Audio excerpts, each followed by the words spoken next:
When it came to romance, independent Barbara Bentley thought her ship had sailed until she met Rear Admiral John Perry.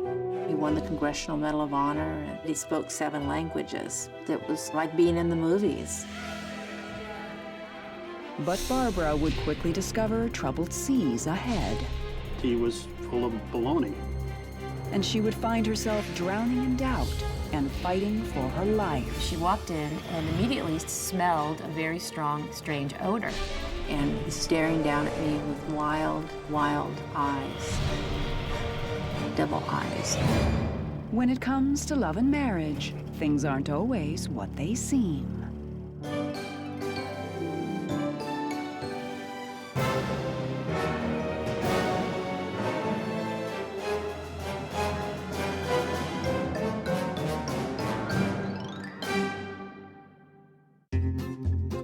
As a single divorcee living in the suburbs of San Francisco, Barbara Bentley was tough to impress. I was 35 years old. I was a strong, independent woman. I had a career. I owned my own home. I had a lot of friends, so life was good. I don't think she was at that point very excited about finding a man.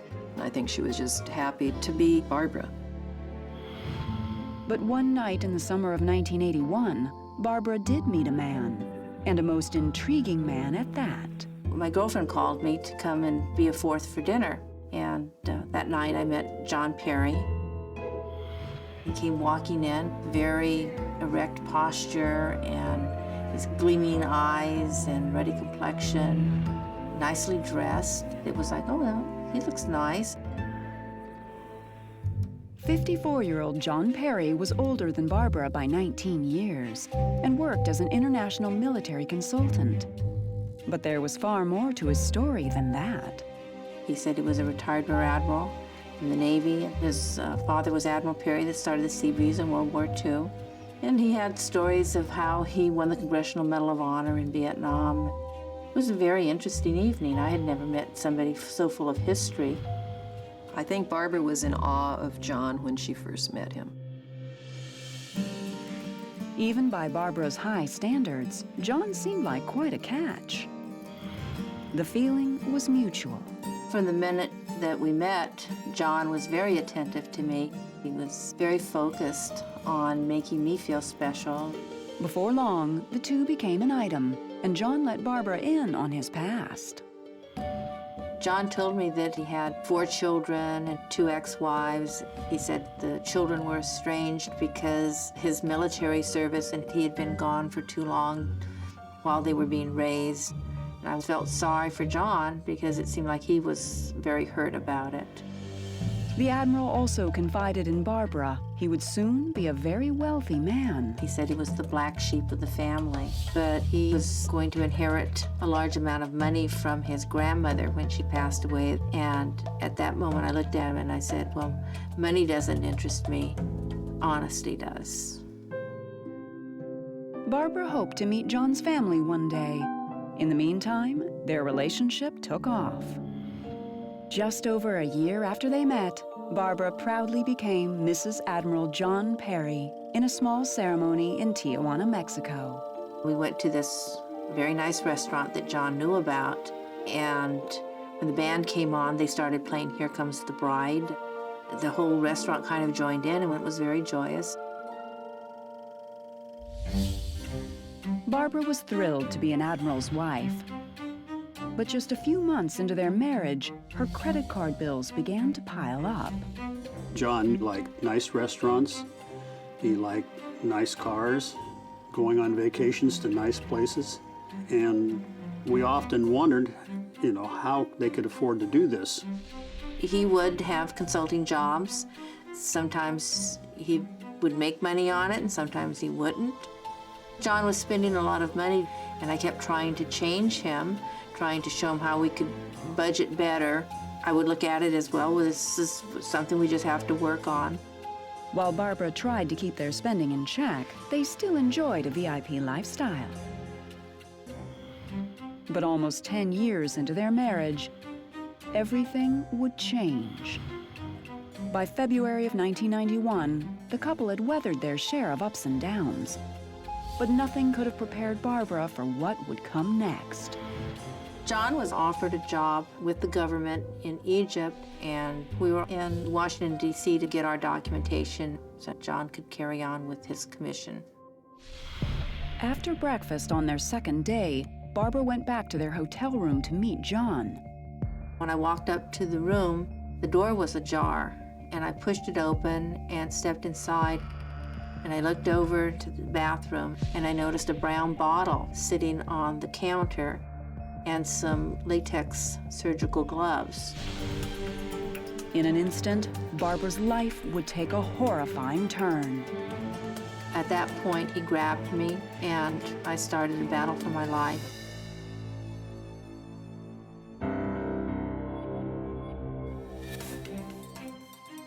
In the winter of 1986, 5 years before her marriage would go horribly wrong, Barbara Bentley was content to be the wife of Admiral John Perry.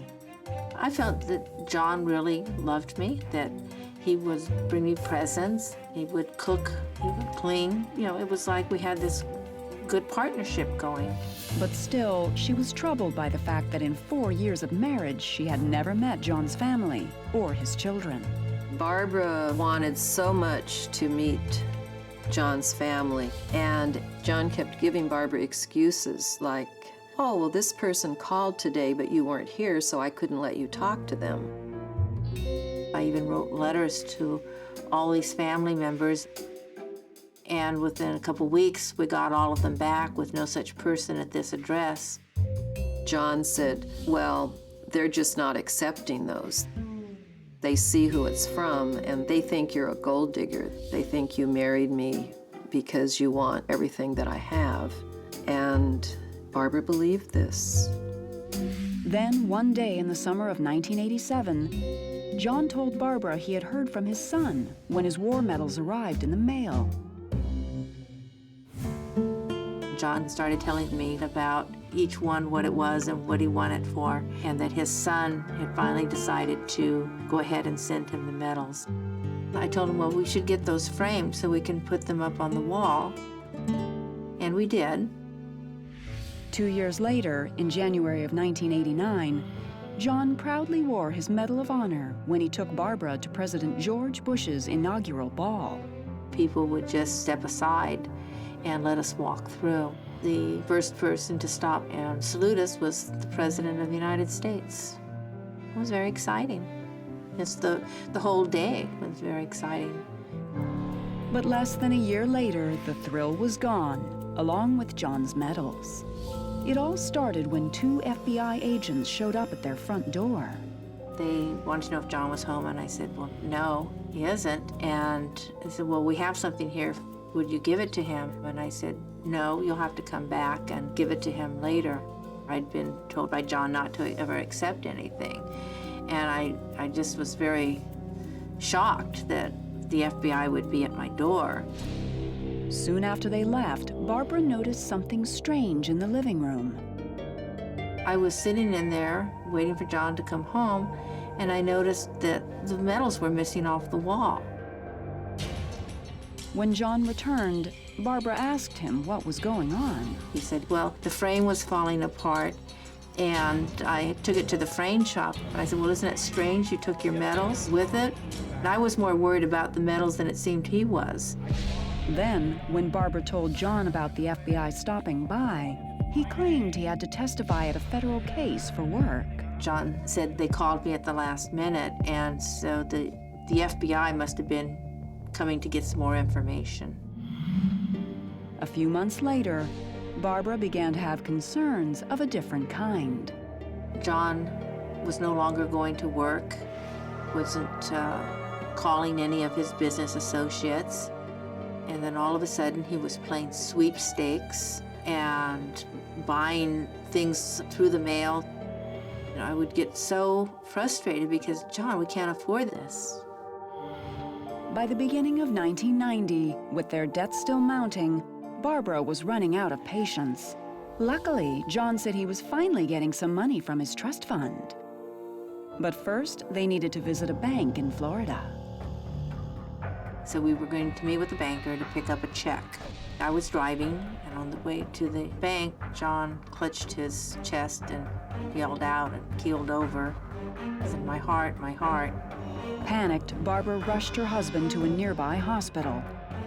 Once John was admitted, she called the bank to cancel their appointment and learned something odd. The banker had never heard of John, and there was no appointment. Barbara went back to their hotel to search for any paperwork. I was checking out John's briefcase, and I just didn't know what to think. I was so confused. There was nothing about their appointment, but what she did find inside that briefcase sent a chill down her spine. I was in a state of confusion. I felt very frightened.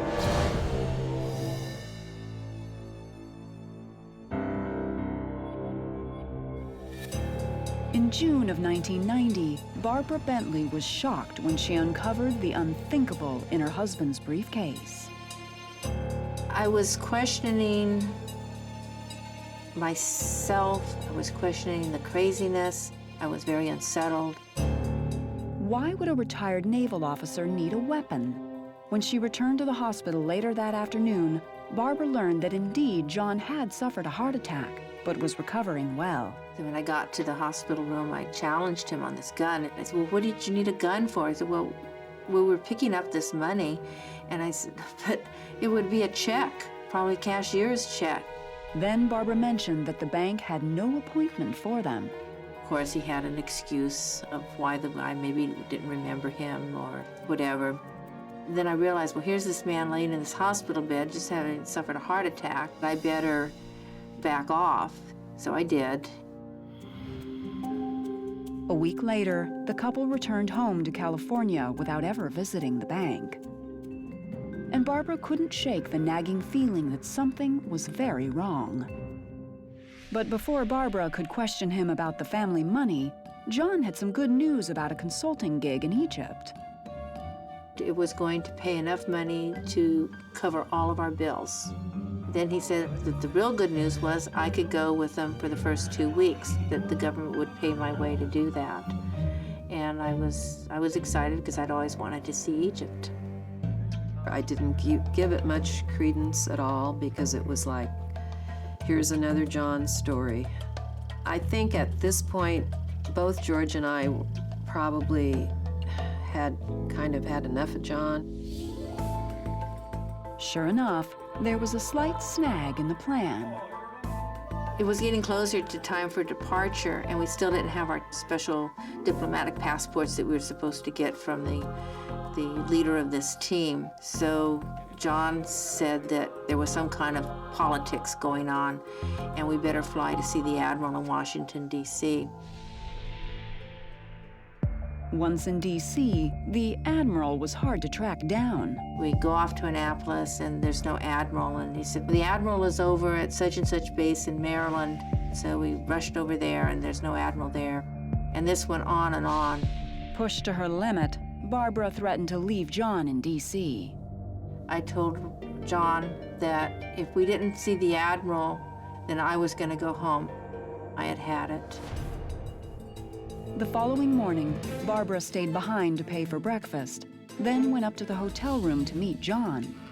I looked over to the bathroom, and I noticed a brown bottle sitting on the counter and some latex surgical gloves.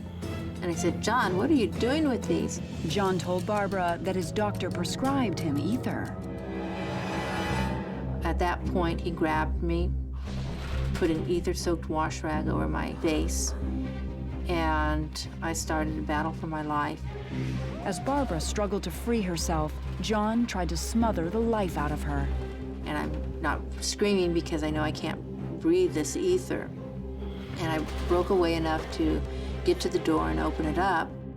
But John wasn't about to let Barbara escape. He grabbed me back and pulled me back in, and he pushed me to the floor and started pouring the ether on my face. Barbara knew she had to get out of there immediately if she was going to get out alive. He ran out of the ether, and he's staring down at me with wild, wild eyes, double eyes. I looked up at him. I said, "John, if there's a problem, we can talk about this." And it snapped him out of the trance. Eerily calm, John made a shocking revelation. He said, "I just found out I have terminal cancer, and I wanted to put you under so I could go jump off the Key Bridge and commit suicide."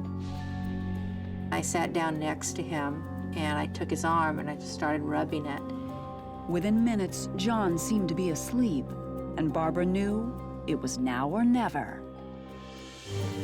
She was going to soon uncover the lies and the deceptions, and he was going to get rid of her. I decided that I needed to leave the room or I wouldn't leave it alive.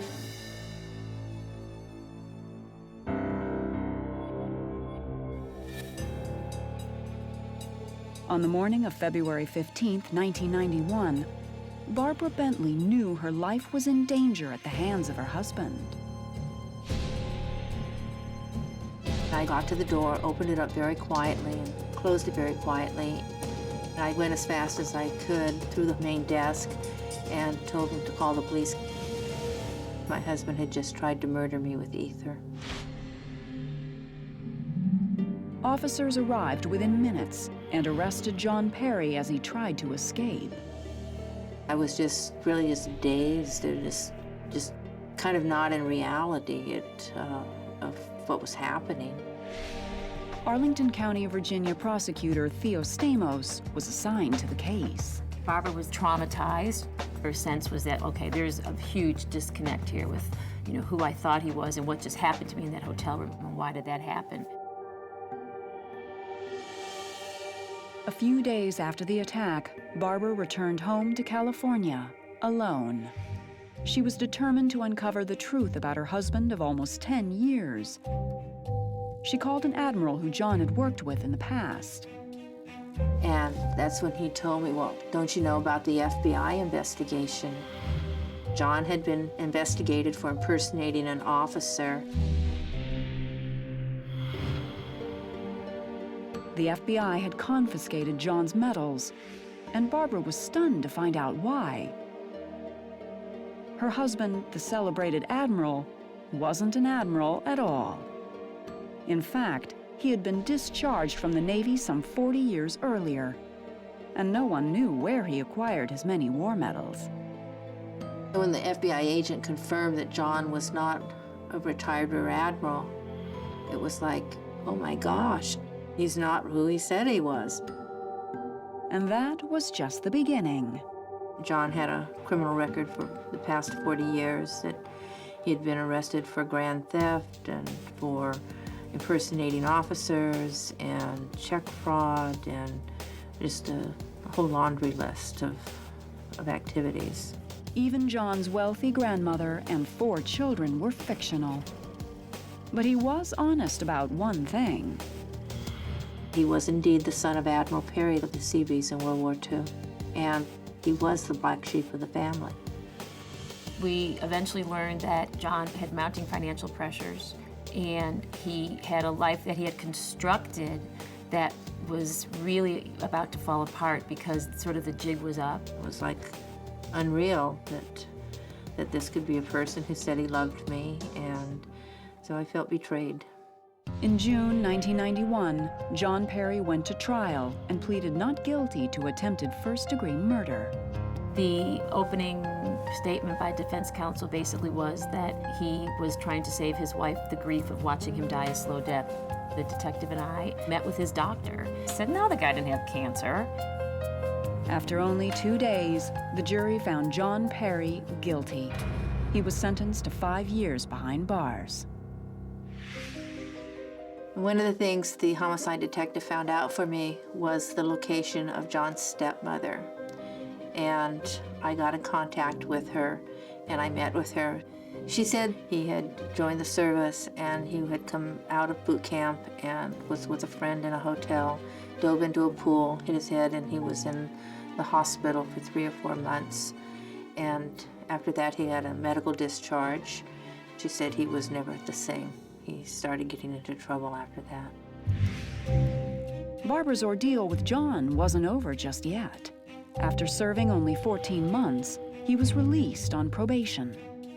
My attorney told me I was going to have to pay John alimony. I would have to give him half my retirement fund, and I had to pay car and medical insurance on him.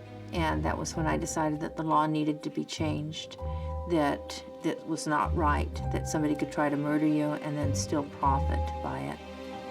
On January 1st, 1996, Barbara succeeded in changing the law, and her payments to John ended. I applauded her. She went through a difficult situation, very difficult, and she learned a lot, I think, about herself. And I think mostly she learned how tough she is. Barbara still lives in California, and today she is happily remarried. You know, I've been married now 13 years to Rex. He's been very supportive of everything that I've wanted to do. I didn't have trouble trusting again. It was truly trusting myself more than trusting another person, trusting my judgment. I wondered, why did this happen to me? Barbara has since written a book about her experience. I decided that I would write a book to help others understand there is light at the end of the tunnel. Sometimes it takes a lot of hard work to get there, but it's worth it.